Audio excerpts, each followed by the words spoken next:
تو یہ مقام ہے سیدنا فاروق اعظم کا۔ اللہ تبارک و تعالیٰ نے جس طرح سارے نبیوں میں شان حضور کو عطا فرمائی، اسی طرح تمام نبیوں کے حواریوں میں سب سے زیادہ شان حضور کے غلاموں کو عطا فرمائی۔ قرآن مجید میں اللہ کریم نے فرمایا یا ایھا الذین آمنوا قوا انفسکم واہلیکم نارا، فرمایا اے ایمان والو خود بھی جہنم کی آگ سے بچو اور اپنے گھر والوں کو بھی دوزخ کی آگ سے بچاؤ۔ حضرت عمر فاروق نے جب یہ آیت نازل ہوئی تو فوراً عرض کیا یا رسول اللہ صلی اللہ علیہ وسلم اس کا کیا مطلب ہے کہ خود بھی دوزخ کی آگ سے بچو اور اپنے گھر والوں کو بھی بچاؤ؟ تو نبی کریم علیہ السلام نے فرمایا عمر اس کا مطلب یہ ہے کہ جن چیزوں کا اللہ رسول تمہیں حکم دیتے ہیں تم اپنے گھر والوں کو ان چیزوں کا حکم دو، اور جن چیزوں سے اللہ رسول تمہیں منع کرتے ہیں تم اپنے گھر والوں کو بھی ان چیزوں سے منع کرو۔ حضرت عمر فاروق کی زندگی میں جو چیز آپ کو بہت زیادہ ملے گی نا وہ یہ ہے کہ آپ نے جتنا کڑا احتساب محاسبہ باہر والوں کا کیا ہے نا اس سے زیادہ بڑھ کے اپنا اور اپنے گھر والوں کا کیا۔ یہ بڑا عجیب معاملہ ہے کہ ہم جتنے لوگ ہیں ہمارا معیار یہ ہے کہ سامنے والا غلط ہے اور میں ٹھیک، یعنی دوسرے کا بچہ گلی میں نظر آ جائے تو اس کی غلطیاں نکلنی شروع ہو جائیں گی، اور میرا بچہ سارا شہر گھوم آئے ایک ٹائر پہ موٹر سائیکل پہ تو ہم کہتے ہیں کہ ابھی بچہ ہے، انشاءاللہ سیانا ہو جائے گا۔ اگر ابا جی آج تک سیانے نہیں ہوئے کہ اس کو سمجھا لیں تو پھر بیٹے کا سیانا ہونا تو ہو سکتا ہے کہ وہ 60-70 سال لگ ہی جائیں۔ گھر کے اندر جب تک توجہ نہیں ہوتی اور سب سے پہلے جب تک اپنی ذات پر توجہ نہیں ہوتی، میں کہا کرتا ہوں کہ باہر لیکچر چلتا ہے گھر میں عمل چلتا ہے، لیکچر باہر چلتا ہے گھر کے اندر عمل چلے گا۔ باہر تو آپ نے کہہ دیا نماز پڑھا کرو، ختم ہو گئی بات، لیکن گھر میں بچے نماز تب پڑھیں گے جب ان کے والد نماز پڑھیں گے۔ گھر میں کہہ دیا پردہ کرو، پر گھر میں بچیاں پردہ تب کریں گی جب ان کی اماں پردہ کرے گی۔ گھر کے اندر عمل چلتا ہے، باہر تو چلو بات بھی چل جاتی۔ تو والد کا جب تک کردار بچے نہیں دیکھتے جب تک اتنی دیر تک ان کا تبدیل ہونا ممکن نہیں ہوتا۔ حضرت عمر فاروق رضی اللہ تعالیٰ عنہ نا باہر والوں کا بھی بڑا سخت حساب کرتے تھے۔ بڑا ایک گورنر صاحب نے لباس بڑا شاندار پہننا شروع کر دیا تھا تو حضرت عمر نے اتروا کے نا تو انہیں ٹاٹ کا لباس پہنا کے تو اونٹ چرانے کی ڈیوٹی دے دی تھی۔ اتنا سخت احتساب کرتے۔ کسائی کی دکان پر بھی 1-2 گھنٹے کھڑے ہوتے تھے۔ جو آدمی مسلسل 2 دن گوشت خریدتا تھا نا فرماتے تھے اس کا ٹیکس بڑھا دو، لوگوں کو دال نہیں مل رہی اور یہ روز گوشت کھاتا ہے۔ حضرت فاروق اعظم اس کو جزیہ کہا جاتا تھا یا کچھ اور معاملات ہوتے تو بڑھا دیتے تھے۔ مسلسل جو 2 دن آدمی گوشت کھاتا تھا فرماتے تھے مدینے میں غربت ہے، اگر یہ والا نظام تم کرو گے تو غریب لوگ کس کی طرف دیکھیں گے۔ لیکن اس سے زیادہ بڑھ کر جو ان کی زندگی کا معیار اور سٹیٹس تھا وہ یہ تھا کہ اپنے گھر کا خاص خیال رکھتے، خاص توجہ کرتے۔ ملک شام سے اور ایران سے کچھ لوگ آپ کی خدمت میں آئے تو وہاں سے کچھ کنیزیں بھی آئیں ان کے بادشاہ کا پیغام لے کے۔ شاہ ایران کی کنیز کو ملکہ نے کہا کہ نا حضرت عمر کی زوجہ کو دیکھ کے آنا ذرا کس طرح کی ہے۔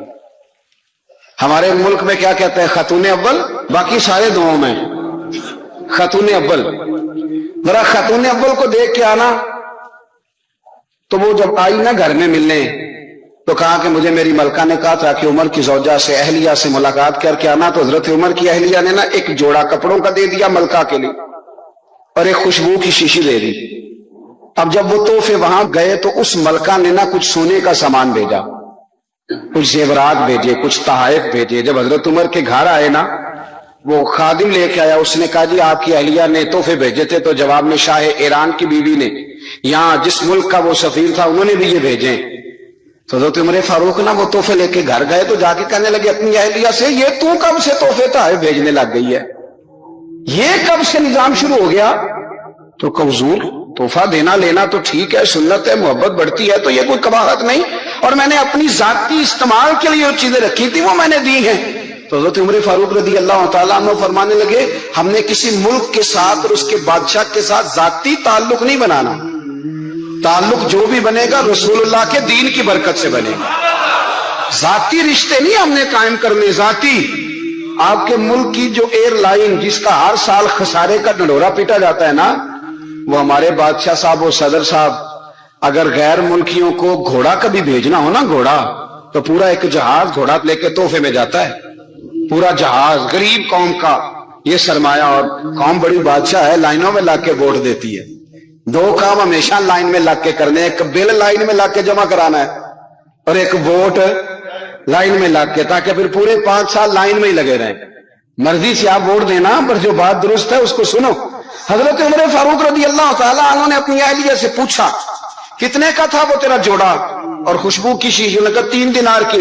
فرمایا یہ 3 دینار تیرے اور باقی جو تحفے آئے ہیں وہ تو خود کہہ، چونکہ اس نے تیرے نام بھیجے ہیں، تو کہہ کہ میں مال غنیمت میں دیتی ہوں، تو کہہ میں مسلمانوں کو کہہ۔ تو زوجہ ہنس پڑی، کہنے لگی میں نام بھی کہوں تو مجھے کہنا تو پڑے گا ہی، کہنا تو میں نے ہے ہی، کیونکہ سامنے عمر فاروق ہے، لہذا فرمایا کہہ دیتی ہوں میں نے دیا خزانے کو۔ حضرت عمر نے جمع کرا لیا۔ میں یہ کیا بات ہوں، میرے گھر والے جو مرضی کریں، ان کا معیار زندگی جس طرح کا مرضی ہو۔ اور حضرت عمر ایک جملہ کہا کرتے تھے، اللہ کرے کہ یہ باتیں اس دور حاضر میں ہماری سمجھ میں آئیں۔ حضرت عمر فاروق رضی اللہ تعالیٰ عنہ اپنے بچوں کو فرمایا کرتے تھے کہ بہت آدمی کو بھوک لگی ہو نا، اور پھر اس کی پسند کا کھانا پکا ہو، جتنے شوق سے وہ اس کھانے کو دیکھتا ہے نا، فرمایا اس طرح پوری قوم اپنے بادشاہوں کے خاندان کو دیکھتی ہے، اس تیزی کے ساتھ دیکھتے ہیں کہ ان کے گھر میں کیا ہو رہا ہے، ان کا معیار زندگی کیا ہے، ان کا سٹیٹس کیا ہے۔ آپ کے بچے دونوں کاروبار کے لیے مصر گئے، ایک بہت بڑا قافلہ گیا مدینے سے مصر تجارت کے لیے، تو یہ گئے تجارت کے لیے، تو حضرت عبداللہ ابن عمر، حضرت عبید اللہ ابن عمر، حضرت عمر کے دونوں بیٹے گئے۔ جناب عمر فاروق کے بچے جب وہاں پہنچے تو مصر کے گورنر نے نا لوگوں کو تعارف کرایا کہ یہ عمر فاروق کے بیٹے ہیں۔ ایک چھوٹی سی بات کر دوں، یہ چودھری کے بیٹے کو کون بتاتا ہے کہ تو چودھری کا بیٹا ہے؟ باہر والے بتاتے ہیں، گھر والے۔ اور سیٹھ صاحب کے بیٹے کو کون بتاتا ہے کہ تو سیٹھ صاحب کا بیٹا ہے؟ اور مالک کو کون بتاتا ہے کہ تو مالک کا بیٹا ہے اور یہ کرایہ دار ہے؟ یہ کون بتاتا ہے؟ یہ سوچ ہم دیتے ہیں بچوں کو، چودھری اور کمی کی سوچ، امیر اور غریب کی سوچ، مالک اور کرایہ دار کی سوچ، گھر کے مالک کی اور کام کرنے والے کی سوچ، یہ ہم دیتے ہیں۔ یاد رکھنا یہ ہم دیتے ہیں، یہ ہمارا مزاج ہے، یہ باہر سے نہیں آتی۔ تو کوئی شہزادہ ہے، تو سیٹھ ہے، تو نواب ہے، یہ سوچ باہر سے نہیں آتی، یہ اماں سوچ دیتی ہے، اماں، یہ ابا سوچ دیتا ہے۔ اور پھر جب تباہی اترتی ہے تو اس کے ذمہ دار بھی باہر والے نہیں ہوتے، گھر والے ہوتے ہیں، گھر والے۔ ہمارے بچوں کی طبیعتوں پر زیادہ نقش باہر والوں کا نہیں ہوتا، گھر والوں کا ہوتا ہے، یاد رکھیے گا۔ حضرت عمر فاروق رضی اللہ، بچے ہیں، شہزادے ہیں، وہ کاروبار کرنے گئے اور وہاں بتایا گورنر صاحب نے کہ یہ فاروق اعظم کے بچے امیر المومنین کے۔ لوگوں نے ان سے زیادہ مال خریدا، تجارت میں زیادہ نفع ہوا۔ ظاہر ہے کہ وہ آپ کے جو اللہ خیر کرے حکمران ہیں، ان کے کاروبار کتنے ملکوں میں ہیں، کس بنیاد پر ہیں؟ وہ صرف اس بنیاد پر کہ وہ حکمران رہے، ان کے لیے آسان تھا بڑے لوگوں سے تعلقات بنانا۔ حضرت عمر فاروق رضی اللہ تعالیٰ عنہ کے بچے ڈھیروں مال کما کے جب واپس آئے نا، تو حضرت عمر سے آ کے بچوں نے بطور محبت کا ابا جی اللہ نے بڑا ہی فضل کیا ہے، بڑا مال کمایا الحمدللہ، یہ دیکھیں کتنا نوازا ہے۔ تو حضرت عمر کہنے لگے سارے قافلے نے اتنا ہی کمایا ہے؟ سارے قافلے نے اتنا ہی کمایا ہے؟ تو حضور نہیں، سارے قافلے نے اتنا نہیں کمایا، سب کو اتنا نہیں ملا۔ وہ تو وہاں گورنر صاحب نے لوگوں کو تعارف کرایا تھا کہ یہ عمر کے بچے ہیں، تو لوگوں نے پھر ہم سے بڑا ہی خریدا۔ تو حضرت عمر فرمانے لگے ٹھیک ہو گیا، میں بات سمجھ گیا، اس طرح کرو جو تمہاری اصل زر تھی نا، جو راز تھی، وہ رکھ لو اور باقی سارا مال مال خزانہ میں جمع کرا دو، اس لیے کہ یہ تم نے تجارت نہیں کی، یہ تم نے اپنے باپ کا نام بیچا ہے، یہ تم نے امیر المومنین کے بیٹے ہونے کا فائدہ اٹھایا ہے۔ ایک شخص آپ جا رہے ہو کسی بڑی گاڑی پر، تو ایک غریب آدمی سائیکل پہ آ رہا ہو نا، آپ اس کو ٹکر مار کے گرا دیں، اس کی ہڈی فریکچر ہو جائے، وہ کئی دن تک ہاسپٹل میں رہے، لیکن اگر آپ اس کے قریب جا کے اتنا کہہ دینا کہ بھائی غلطی ہو گئی، میں بھول گیا تھا، تو کہتا ہے کوئی نہیں یار، ویسے بھی تو بندہ چھت سے گر ہی جاتا ہے نا، وہ معاف کر دیتا ہے۔ لیکن اگر کسی غریب آدمی کی آپ توہین کر دیں، اس کو آپ کوئی ایسا لفظ کہہ دیں، کوئی ایسا جملہ کہہ دیں، تو وہ سہانے روح بن جاتا ہے، وہ کہتا ہے یار تو مجھے مار دیتا، یہ لفظ نہ کہتا۔ ادب انسان کو وقار دیتا ہے، سکون دیتا ہے، اور جب آپ بے ادبی کرتے کسی غریب کو لتاڑ کے گزر جاؤ وہ معاف کر دے گا، اگر توہین کر دو، گالی دے دو، برا کہہ دو تو اس بیچارے کی رات کی نیند اڑ جاتی ہے۔ مولانا رومی علیہ رحمہ نے کہا تھا کہ ایک دوست کو دوسرے دوست کے گھر والوں نے کچھ لفظ کہے تھے، کچھ عرصے کے بعد وہ دوست ایک بہت بڑے زخم کا شکار ہو گیا، اپنے یار سے کہنے لگا یار دیکھ بھلا وہ زخم کیسا ہے، تو اس نے کہا زخم تو تیرا صحیح ہو گیا ہے۔ اس نے کہا یار زخم سارا صحیح ہو گیا ہے، پر تیرے گھر والوں نے جو لفظ کہے تھے وہ آج بھی تازے کے تازے ہیں، وہ میرے سینے کے اندر چبھتے ہیں، تکلیف دیتے ہیں۔ جو بے ادبی ہوتی ہے یہ ناقابل برداشت ہوتی ہے، یہ جو بے ادبی کر لیتے ہیں لوگ یہ برداشت نہیں۔ میرے نبی کریم سید عالم صلی اللہ تعالی علیہ وآلہ وسلم نے ارشاد فرمایا کہ جو چھوٹے پر رحم نہ کرے اور جو بڑے کی توقیر نہ کرے، عزت نہ کرے، فلیس منا، وہ ہم میں سے نہیں ہے۔ حضور نے خود حدود و قیود کا پابند کیا، صاحب طبقات میں لکھا ہے۔ حضرت ابو درداء رضی اللہ تعالیٰ عنہ فرماتے ہیں نبی پاک صلی اللہ علیہ وسلم نے مجھے بلایا، میں حاضر خدمت ہوا تو حضور کے چہرہ انور پر میں نے خفگی دیکھی، ناراضگی دیکھی، تو میں دیکھ کے بڑی تشویش میں آیا، پھر فوراً میں نے سوال کیا، میں نے کہا حضور آپ مجھ سے ناراض ہیں؟ نبی پاک صلی اللہ علیہ وسلم نے جب لفظ کہے تو فرماتے ہیں میں کانپنے لگا، مجھے دن کے اجالے میں اندھیرا نظر آنے لگا۔ محبوب نے فرمایا ہاں میں تجھ سے ناراض ہوں۔ حضرت ابو درداء کہتے ہیں میں ٹوٹ گیا کچھ دیر کے لیے، دل کرے آسمان ٹوٹ جائے، زمین پھٹ جائے، تارے جھڑ جائے، سمندر بہہ جائے، میں تڑپنے لگا۔ میں نے کہا حضور کیا ہوا، کیوں ناراض ہے؟ تو محبوب پاک نے فرمایا آج سویرے میں نے تجھے دیکھا ہے، تو گلی سے گزر رہا تھا حضور گزر رہا تھا، فرمایا تیرے ساتھ ابو بکر صدیق بھی تھے؟ حضور تھے۔ تو فرمایا پھر تجھے خیال نہیں آیا تو میرے ابو بکر کے آگے آگے چل رہا تھا، تجھے خیال ہی نہیں آیا تو ابو بکر صدیق کی عظمت کو نہیں سمجھا؟ فرمایا اس دنیا میں نہ کسی پہ سورج طلوع ہوا نہ غروب ہوا جو میرے ابو بکر صدیق سے افضل ہو۔ تو اس کو، اور علامہ اسماعیل حقی نے تفسیر روح البیان میں حدیث لکھی ہے، ایک نوجوان نے آ کے عرض کیا تھا یا رسول اللہ میرے رزق میں برکت نہیں، جو کام کرتا ہوں فلاح ہو جاتا ہے، تو میرے نبی پاک نے فرمایا سفید داڑھی والے بزرگوں کے آگے آگے نہ چلا کر، ان کے پیچھے رہا کر، اللہ تیری روزی میں برکت پیدا فرما دے گا۔ یہ جو بے ادبی ہے نا، بے ادبی یہ نقصان دیتی ہے، یہ نقصان دیتی ہے۔ خاموش ہے دل بھری بزم میں چلانا نہیں اچھا، ادب پہلا کرینہ ہے محبت کے کرینوں میں، ادب بڑا ضروری ہے، اگر ادب نہیں تو کچھ بھی نہیں۔ جناب صدیق اکبر کہنے لگے حضور میرے لیے کیا حکم ہے؟ اگر آپ اس فکرے کو سمجھتے ہیں تو بڑی گہرائی ہے۔ بھئی سب کو حکم دے دیا، تیرے لیے کوئی انوکھا ہوگا؟ وہ جو ہے آپ کی سب کو بھئی چلے جاؤ سارے۔ ابو بکر پوچھتے ہیں حضور میرے لیے کیا حکم ہے؟ جب سب کو کہہ دیا تو ابو بکر اندر نہیں آیا سب کے، کہا حضور میرے لیے۔ ابو بکر جانتے تھے باقی سب کا حکم اور ہوتا ہے، ابو بکر کا اور ہوتا ہے۔ سارے چلے جاؤ، حضور میرے لیے کیا حکم ہے؟ فرمایا تو نے نہیں جانا، تیرے لیے نہیں۔ حضور میرے لیے نہیں؟ نبی پاک علیہ السلام نے فرمایا مجھے امید ہے مجھے بھی اجازت مل جائے گی، دونوں اکٹھے جائیں گے، تجھے ساتھ لے کے جانا۔ بس تیاری شروع ہو گئی۔ ایک روایت میں 2 اور امام راضی کہتے ہیں نہیں 3 تھیں، 3 اونٹنیاں موٹی تازی تیار کر لی۔ اب دیکھو ڈیوٹی لگ رہی ہے، یہ تاجر آدمی ہے، تاجر گھاٹے کا سودا نہیں کرتے، نقصان کی بات نہیں کرتے۔ اس شخص نے دیکھی انداز کیا اختیار کیا ہے۔ حضرت ابو بکر صدیق نے اپنے غلام جناب عامر بن فہیرہ رضی اللہ تعالیٰ عنہ سے کہا تو نے دن بھر بکریاں چرانی ہیں اور جب شام پڑ جائے اندھیرا چھا جائے تو غار ثور کے سامنے بکریاں لے آنی، میں وہاں آؤں گا اور میں اتر کے بکریوں کا دودھ دھو کے لے جاؤں گا اور حضور کو پلا دوں گا۔ یہ غلام کی ڈیوٹی لگ گئی۔ اپنے بیٹے عبداللہ بن ابو بکر سے کہا کہ تو دن بھر کافروں کی سرگرمیوں کا خیال رکھے گا اور شام کو آ کے مجھے خبر کرے گا کہ ان کا نیا منصوبہ کیا ہے۔ اپنی بیٹی حضرت اسماء بنت ابی بکر سے فرمایا بیٹی ڈیلی تازہ کھانا پکا کے لانا، تازہ کھانا، اور دیکھنا شام کو کھانا لائے تو اتنا لانا کہ صبح بھی کھا سکے۔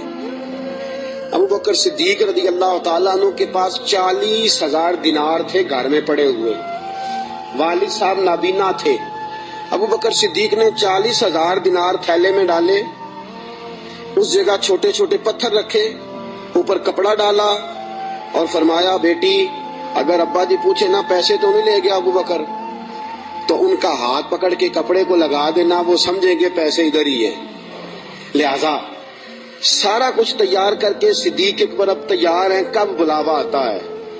سیدہ طیبہ طاہرہ حضرت عائشہ صدیقہ فرماتی ہیں ابو بکر کے گھر کو یہ شان حاصل تھی کہ رسول پاک دن میں 2 مرتبہ ابو بکر کے گھر آیا کرتے تھے، صبح بھی آتے تھے شام بھی آتے تھے، 2 مرتبہ دن میں تشریف لاتے تھے۔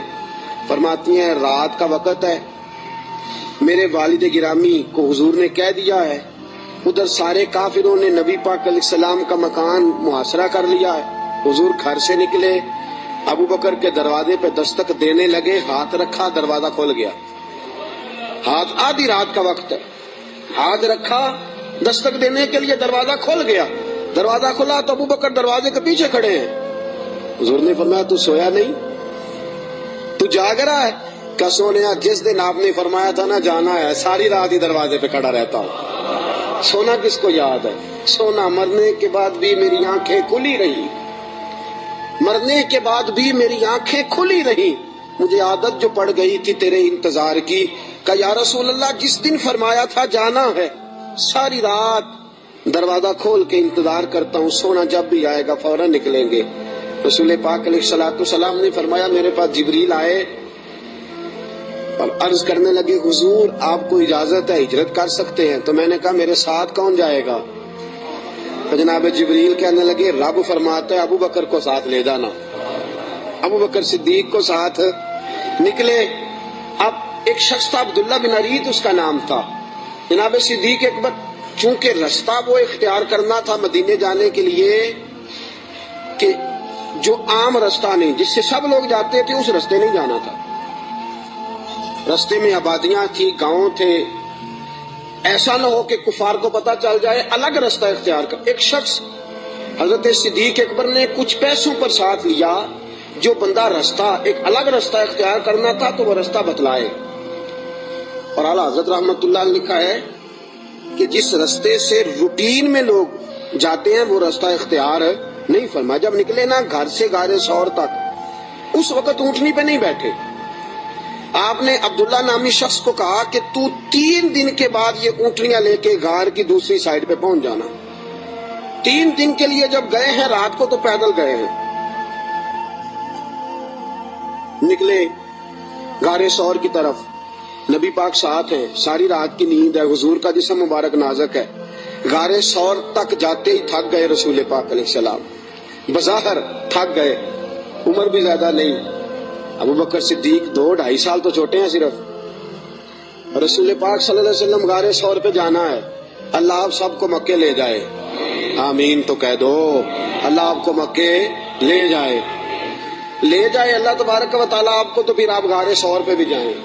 ویسے مجھے ایک شخص ملا ہے مکے میں جو کہتا ہے مجھے 18 سال ہو گئے میں اوپر نہیں گیا، ڈر لگتا ہے۔